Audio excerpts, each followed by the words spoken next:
Hello all. In this session, we will see super elevation. So, super elevation word is, I think, a new word to you all. So, in this fifth module, super elevation topic, it is includes your syllabus. Super elevation. In this figure, you can observe how the train is moving. Okay, that too in a curved. In the curves, the vehicle, any vehicle, not only a train, maybe a bus or a car or a bike, two wheeler, in the curve the driver or the vehicle, it will bend slightly to inwards, right? From outwards to inwards, it is going to bend slightly. So why it is bending, right? Because the path which is moving, that is track or a road, so the outer edge is always slightly increase. The outer edge will be more, compared to the lower edge. That is called super elevation. It is elevated, the outer edge will be elevated. Okay, so why it is elevated and how it will work, what are the main functions of this super elevation, what are the uses of this super elevation, we will see.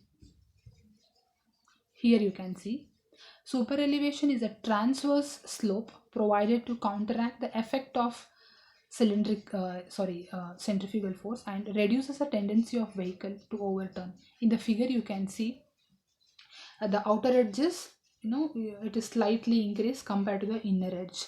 So the super elevation force will come down and the centrifugal force will be in the outer edge. Okay, inner edge the super elevation force will be there and the outer edge centrifugal force will be there.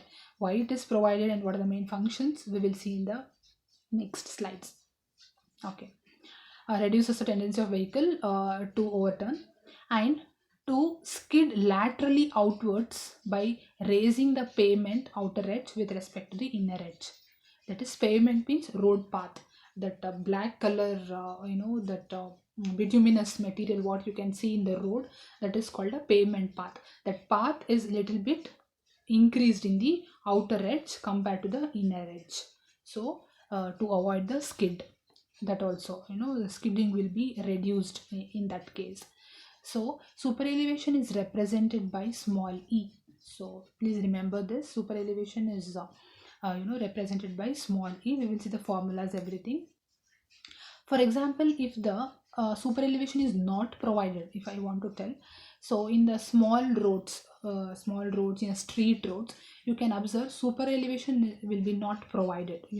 In the crossings also, the road will be as if in the in the flat surface. It is not raised. The outer edge is not raised. It will be in the same manner. So in that case, what will be the drivers? I mean, the person who is driving two wheeler or a four wheeler, anything, he will reduce the speed, while crossing he will reduce the speed. Okay, if he is not reducing, going with the same speed and turning the vehicle, means definitely this vehicle will be going to fall down to the inner edge, right? So that is a main condition, that is a main purpose, providing the super elevation in the roads or in the railway tracks. Here you can see if the cross in the slope provided to a road or a railway track at a circular curve by elevating outer edge with respect to inner edge to avoid the overturning of the vehicle due to the centrifugal force. Due to the centrifugal force, what will happen? The vehicle is going to fall down to the inner edge if the super elevation is not provided. If super elevation is provided, no need to reduce the speed. You can observe, no need to reduce the speed. We can move with the same speed in the curves also if the super elevation is provided. In the highways you can observe, national highway or a state highway, there will be a standards for the construction of the roads or tracks. So there will be a standard thing, so definitely a super elevation will be provided. So there, drivers no need to reduce the speed of the vehicle, we can move with the same speed. But if the super elevation is not provided, definitely we are reducing the speed. In that place, in that curved path, we have to reduce the speed. The main functions of super elevation, as I said before, to ensure a better distribution of load on both rails. So main functions will be different. So one of the main function is to distribution of the load on the both the rails, to reduce the wear and tear of the rails and the rolling stock, to reduce the wear and tear of the train wheel and the track, train wheel and the track, to reduce the wear and tear. To neutralize the effect of lateral forces, so there will be so many lateral forces from the side, so to neutralize that, super elevation will be provided. And to provide the comfort to the passengers, so that also main functions of the super elevation. And we will see the main functions technically. These are the common functions we have seen. We will see the main functions of the super elevation. It is the upliftment of outer edge of path with respect to the inner edge at the curves. In the figure, you can clearly see what is the thickness of the road or a railway track. It is going to elevated in the outer edge. You can see in the figure the thickness of the road in the outer edge is more compared to the inner edge. It is provided to counteract the centrifugal force that acts on us at the curves. So as I said, in the curves especially, the centrifugal, to counteract the centrifugal force, so this will be provided. If not provided, as I said in the last slide, if not provided, rider will feel the jerk out of control of the vehicle, which can result in an accident. Okay, that means the vehicle may fall into the inner edge, so there will be chances of accident there. So the formula will be E plus F is equal to V square divided by G plus R.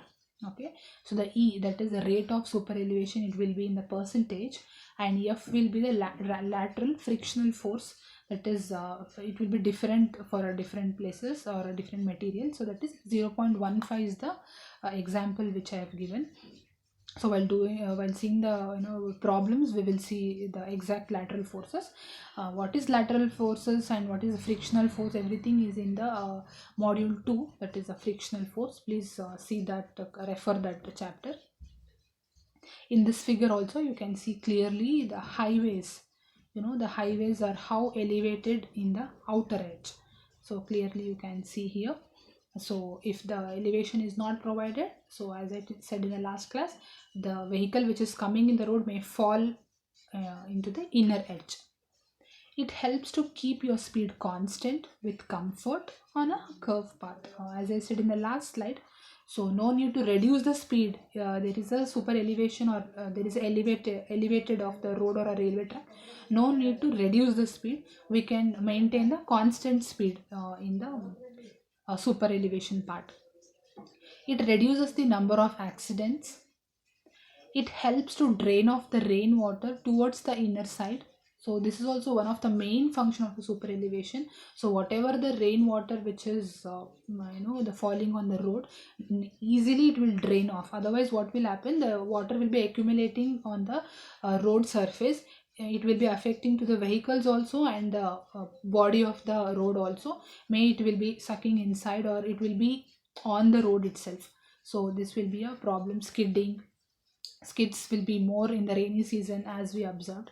So it helps to drain off the rainwater completely towards the inner side. It will easily drain off. So no need to provide any camber at this portion of a road. Camber is it's actually a part of the road, but it is not included in your syllabus. So the camber will be provided near the road, so that all rainwater will be draining inside that. So that also no need to provide if the super elevation is provided.